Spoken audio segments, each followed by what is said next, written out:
জামাত শিবির যে মুনাফিক আমির হামজার চরিত্রের মতোই হচ্ছে জামাত শিবিরের চরিত্র। তারা সকালে এক কথা বলে বিকালে এক কথা বলে, তাদের কথার কোনো ঠিক নাই। ওসমান হাদি ভাইকে যখন গুলি করা হয়েছে, যে শুটার কিন্তু গুলি করেছে সে আওয়ামী লীগের ছাত্রলীগের একজন পদধারী নেতা ছিল।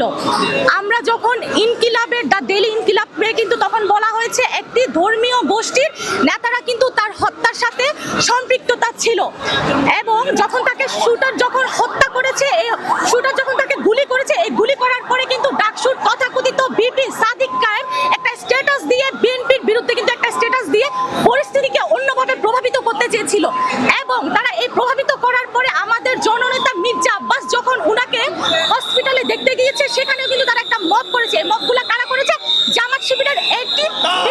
আমরা দেখেছি গণ অভ্যুত্থানের পরে তারা প্রত্যেকটা ব্যক্তিকে, তারা যারা গণতন্ত্রের জন্য হুমকি, তাদেরকে তারা সবসময় টার্গেট করে করে এক ধরনের নোংরা রাজনীতি করেছে। বিশেষ করে জামাত শিবিরের এ টিম থেকে বি টিম, সব টিম আমরা দেখেছি গণ অভ্যুত্থানের পরে তারা বাংলাদেশের পরিস্থিতিকে খুবই খারাপ একটা অরাজক পরিস্থিতি করেছে, কখনো মব করেছে, কখনো সন্ত্রাস করেছে। বাংলাদেশে তারা কখনোই সুষ্ঠুভাবে থাকতে কখনোই দেয়নি। আপনারা দেখবেন বিশেষ করে 25শে ডিসেম্বর জনাব তারেক রহমান যখন বলেছে তিনি দেশে ফিরবেন, এরপর থেকে কিন্তু বাংলাদেশের রাজনৈতিক প্রেক্ষাপট চেঞ্জ হয়ে গিয়েছে। বাংলাদেশে এখন শুধুমাত্র তারেক রহমানময় হয়ে গিয়েছে, কারণ বাংলাদেশের মানুষ আস্থা রেখেছে বিএনপির ভারপ্রাপ্ত চেয়ারম্যান জনাব তারেক রহমানের উপরে। তারা সবসময় বলে আসছে যে জান্নাতের টিকিট দিবে, এটা তো আসলে এটা শিরক বলতে হবে, কারণ একমাত্র মহান সৃষ্টিকর্তা ছাড়া এ কথা আপনি কখনোই বলতে পারেন না। জামাত শিবির যে মুনাফিক, তাদের যে দ্বিচারিত যে আচরণ, তাদের যে কথার কোনো ঠিক নাই। তারা সকালে এক কথা বলে বিকালে এক কথা বলে। তাদের যে আমির হামজা আছে, আমির হামজার চরিত্রের মতোই হচ্ছে জামাত শিবিরের চরিত্র। তারা সকালে এক কথা বলে বিকালে এক কথা বলে, তাদের কথার কোনো ঠিক নাই। আমরা দেখেছি গণ অভ্যুত্থানের পরে বিশেষ করে জামাত শিবিরের একটা পক্ষ তাদের এ টিম বি টিম সবাই মিলে দেশকে মব সন্ত্রাসে ঠেলে দিয়ে দেশকে এক ধরনের অরাজক পরিস্থিতিতে কিন্তু তারা ফেলে দিয়েছে, এবং সেই সাথে যুক্ত হয়েছে স্বৈরাচারের পতিত যে স্বৈরাচারের আওয়ামী লীগ।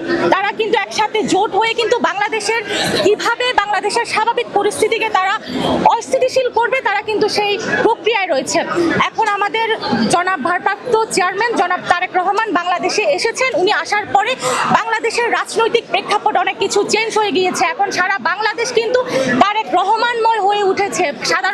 সাধারণ মানুষ কিন্তু এখন আস্থা রাখছে শুধুমাত্র একমাত্র বাংলাদেশে তারেক রহমানই সবকিছু পরিবর্তন করতে পারবে।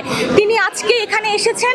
ওসমান হাদি ভাই, যিনি একজন জুলাই যোদ্ধা ছিলেন, গণতন্ত্রের জন্য তিনি দীর্ঘ সময় ধরে কিন্তু লড়ে যাচ্ছেন, এবং বাংলাদেশে যেন একটি সুষ্ঠুভাবে একটি ভোটের মাধ্যমে যেন নির্বাচন হয়, তিনি কিন্তু এটা নিয়ে কিন্তু কাজ করে গেছেন।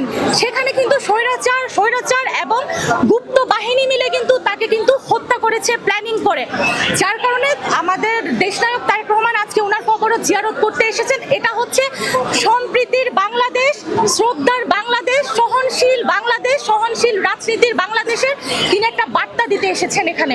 এটা আসলে আমাদের সবার জন্য, বাংলাদেশের জন্য একটা সহনশীল রাজনীতির শিক্ষা।